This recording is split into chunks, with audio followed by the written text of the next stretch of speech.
What do you mean? I was supposed to shine brightest on this day, yet my expression was strained. Why would you say something like that now? My mother came rushing in as soon as she heard my voice. It was just before my wedding. Despite being in a dressing room, it was not the place for raised voices, but I was at my wits' end. My name is Emily. I'm a 28-year-old employee. My father is a somewhat well-known business owner in our hometown, and I was able to graduate from college without any financial difficulties. However, my parents were always strict about the value of money, so I never wasted any. Since high school, I didn't receive any allowance and worked part-time. My local friends sometimes called me a down-to-earth lady, even though I was supposedly well off. But the truth is, I never thought of myself as such. During work, I saw a familiar face at a client's. It was my senior whom I liked in high school. His name is Tyler. He was popular for his good looks and because he was a member of the soccer team. I was the manager of the team and we used to talk a lot, but Tyler, 2 years my senior, retired that summer. Our contact faded away and he graduated. Could it be Emily? Tyler recognized me and called out. That brought back a flood of memories. He was as handsome as ever, and his suited-up look was strikingly different from before. After dating for a year triggered by that encounter, I got an official proposal from Tyler. I was ecstatic to prepare for our wedding. But Tyler would just say, "Do as you like, Emily," leaving everything to me. I was a bit displeased, thinking maybe he didn't care about the wedding. But since he told me to do as I liked, I decided to do just that. When we went to view the wedding venues, Tyler seemed somewhat restless. I didn't pry then, but it later turned into a big issue. After viewing several venues, I expressed my preference, but then Tyler surprisingly stated, "I think this one is better." It was the first venue we visited, the one where Tyler was acting uneasy. It was a beautiful hotel with great food, so we decided on that venue. Tyler, who seemed to have no interest in the wedding, suddenly started actively participating in the planning. When I saw the venue, I got motivated, Tyler said without me even asking. Our assigned wedding planner was a woman named Palma, who was the same age as Tyler. Her overly friendly demeanor bothered me. I wanted to keep the wedding preparations within our budget, but Tyler agreed with whatever Palmer suggested, and before I knew it, we had gone over budget. There was a dress I desperately wanted to wear, and I wanted to allocate the budget for that, but it seemed impossible. When I talked to Taylor about it, he said, "Just ask your parents to pay for it, Emily. They'd surely help out with that." But I wanted to avoid that. I didn't want to throw a wedding that was beyond our means by relying on my parents for expenses. When I came back from a restroom break during the meeting, it appeared Tyler had mentioned this to Palmer, and she insisted I needed that dress. "It's a once-in-a-lifetime event. You'll regret it if you don't wear what you want, even if it means going over budget." I understood her point, but her overly friendly manner and tone that seemed more like a friend than a planner irritated me, and I refused her suggestion. When I tried on a dress within our budget, I surprisingly liked it on me. If we were to spend more money, I thought we should spend it on the guests instead. I came to terms with this myself. When I tried on the dress, Grieve, who was in charge, said something that bothered me. "Do you know Palmer?" When I denied knowing her, I thought Grieve seemed troubled. But I was so excited about my first wedding dress, I couldn't dwell on it. One day, when we were about to go for a wedding meeting, Tyler said he couldn't make it due to sudden work. Reluctantly, I went alone. Then, instead of the usual Palmer, Grieve showed up. Palmer had taken an unexpected leave, and Grieve was filling in. I found it easier to talk to Grieve. I took this opportunity to say that I wanted to change the plan recommended by Palmer, and Grieve agreed after hearing me out. I managed to choose the dress I had always wanted while staying within our budget and returned home in a great satisfaction. The next night, I received a call from Tyler. "You went ahead and changed the wedding plan on your own, didn't you?" His voice was lower than usual. "Palmer wasn't at the meeting yesterday, so Grieve took over. When I told her my wish, she changed it for me. Yesterday, Tyler was busy with overtime work, so I couldn't call him. I sent an email saying that I wanted to talk about the change in the plan and the details when we had time, but Tyler seemed unhappy. Was it because I changed the plan without consulting him, or was it because I reported it late?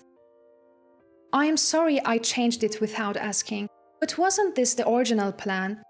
Tyler, you just went with what Palmer suggested, but you said you'd leave it to me in the first place." "That's rude to Palmer, who went out of her way to make the suggestion." Tyler's anger wasn't about the plan. It was about being rude to Palmer. Why was he defending the coordinator so much? "Tyler, do you prioritize Palmer's suggestions over my feelings?" When I asked more directly, Tyler sighed heavily.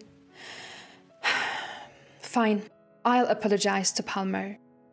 With that, he hung up. What was that about? Why did it turn out this way?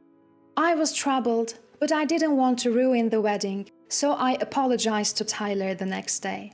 I didn't know exactly what I was apologizing for, but I said, "I am sorry about yesterday." Tyler responded tersely, "Yeah, it's fine. I've already apologized to Palmer." Hearing that name again irked me, but getting angry now would defeat the purpose of my apology. I swallowed my feelings. Then Tyler suddenly changed his tone and began to speak. "Oh, by the way, about our new home." "Huh?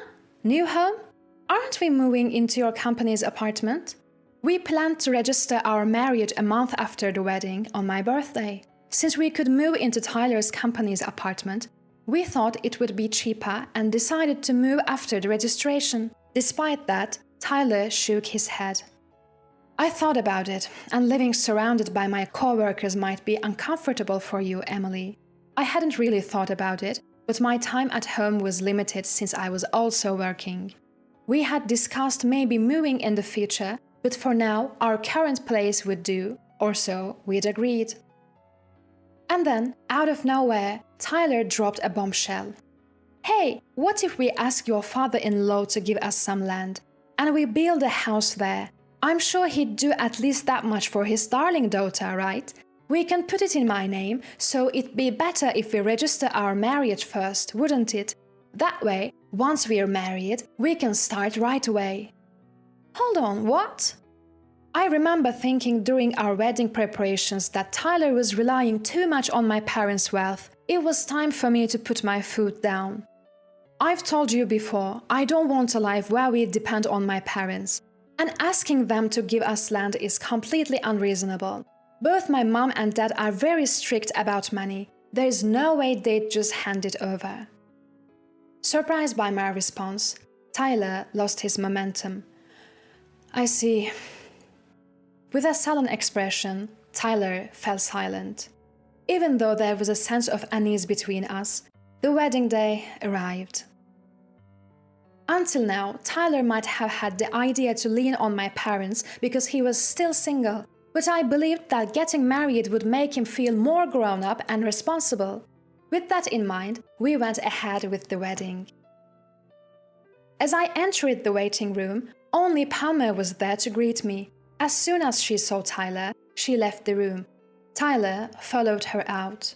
Watching this, one of the staff members in the room seemed to sigh. Despite the uneasiness, I tried to keep a smile on my face, determined to make this the best day of my life. Despite that, Grieve, one of the staff members present, said something unthinkable to me. "Your life is over, you know." "Excuse me?" When I asked her what she meant, Grieve gave me a stem look, and she said, "Are you sure you want to marry that man?" "What do you mean?" These weren't the kind of words you'd expect to hear from a wedding venue staff member. As I stood there confused, Grieve continued. If you don't mind me saying so, that man is cheating on you." The other staff members looked away. Not understanding what was happening, on the verge of tears, I shouted out, "Why are you saying this now?" My voice echoed down the corridor. My mom hurried into the waiting room. She tried to calm me down, while Grieve, too, apologized and tried to get me to sit down. Finally, Grieve broke the news. I was certain after seeing Palmer's behavior earlier. Tyler is having an affair with Palmer. I turned pale. My mother simply said, "I see." Her tone suggested she knew something. When I urged her to talk, she revealed that she had seen a man who looked like Tyler embracing a woman in another waiting room. She had gotten lost and accidentally peered into another room. She couldn't see their faces, so she didn't know who they were, and because she was in a hurry, she closed the door quietly and pretended she hadn't seen anything. She thought the man had a similar build to Tyler, but she had dismissed the thought that it could be him. The woman was wearing a black suit, and she assumed she was a hotel employee. When I described what Tyler was wearing today, my mother nodded. When Grieve asked my mother for more details, it became clear from the description of the hair and height that the woman was Palmer. My anger exploded. I was about to shout, but Grieve stopped me. "Why are you stopping me?" "Please hold on, the staff will be back soon." The staff member, who'd left a short while ago, walks back in. Mrs. Grieve takes her mobile phone from the returning staffer and brings it over to me. On the screen, I see both Tyler and Mrs. Palmer. I can hear their conversation too. "Once we are married, I get the land to build a house. If I play my cards right, they might build a house too. Then, immediate divorce." Tyler declares, chuckling. Next, a voice I assume is Mrs. Palmer's. "Tyler, you're such a scoundrel. If it weren't for me, he would have been happy with her." The two of them laughing together. From their conversation, it seemed Mrs. Palmer was Tyler's ex-girlfriend. She wasn't at the high school, so she might have been his college classmate. Apparently, they met again during the venue inspection and got carried away with the idea that it was destiny. When wealthy and handsome men come for venue inspections, she gets close to them, has affairs, and causes breakups. According to Mrs. Grieve, who heard their conversation, Mrs. Palmer is a groom hunter. However, she always gets away with it because there is never any proof. Mrs. Grieve had noticed her behavior with Taylor and warned me about they might be having an affair. "You could have put it more gently," I say, cautiously. She immediately responds with an apologetic, "I'm so sorry." She had been at a loss for how to broach the subject, then blurted out, "Your life is over," as time was running out to catch them in the act. I take a deep breath and say, "Is it okay if I end his life?" I was going to bring Tyler's life to an end. After I finished changing, Tyler came in. "Isn't it beautiful? I want you to take a picture," I say. Tyler, smiling, takes out his phone and snaps a picture. "Let me see," I request, taking the phone from his hand. At that moment, Mrs. Grieve takes Tyler away to touch up his makeup. I start to search Tyler's phone for evidence of his affair. There are plenty of photos and exchanged messages. I never touched Tyler's phone, so he must have been careless. There was no passcode, and I might not have found the evidence if not for this situation. I screenshot the incriminating conversations and to transfer them to my phone. When Tyler comes back and I hand him his phone, Mrs. Palmer finally shows up. Other staff members had been keeping Mrs. Palmer busy. She had caused many grooms to call off their weddings and resented by nearly all the staff who lost their sales because of her. Tyler must have switched to Palmer's plan to support her sales. I guess he thought he could always beg my family for more money if he ran out. Thanks to the teamwork of the staff present, I was able to gather evidence of the affair. And then the reception begins. The next item on the agenda was to play the How the Bride and Groom Met movie. As the movie begins, Tyler yells out, "Hey, what the hell is this?" The screen displayed footage of him and Mrs. Palmer in a different room, acting intimately.